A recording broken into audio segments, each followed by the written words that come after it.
China and the United States have said that they had made progress at the trade talks between the two countries in Switzerland. The U.S. Treasury Secretary, that is Scott Bessent, also described the discussion as productive and constructive, while the China's Vice Premier, that is the He Lifeng, also said that the talks are in-depth and candid. Also, the pair were engaged in the secretive closed-door discussions all weekend in the first meeting since the United States President Donald Trump levied steep tariffs against China in the January. Also, the talks were at the first of the face-to-face meetings between the two countries since the President Trump imposed a 145% tariff on the Chinese import, with the Beijing responding with a 125 levy on some United States goods.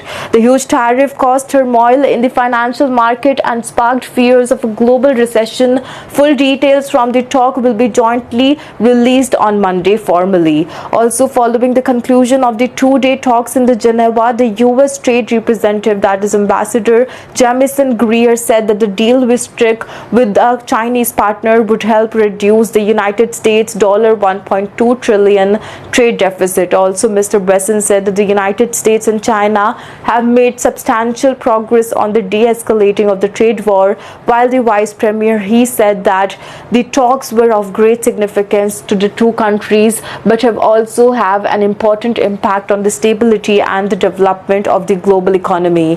He told reporters in the Geneva that the meeting have been substantive, the Reuters have also reported. Also, Ngozi Ibiala, the Inspector General of the World Trade Organization, called the talks a significant step towards also the urging of the both nations to build on the momentum by continuing to develop the practical solutions that mitigate tension, restore predictability, and strengthen confidence in the multilateral trading system, he said on the statement. Also, on the Saturday following the first day of the talks, Trump praised the total reset of the relationship between the two countries. In the Truth social media post, the United States President described the talk as being very good and said that the change had been negotiated in a friendly but constructive manner.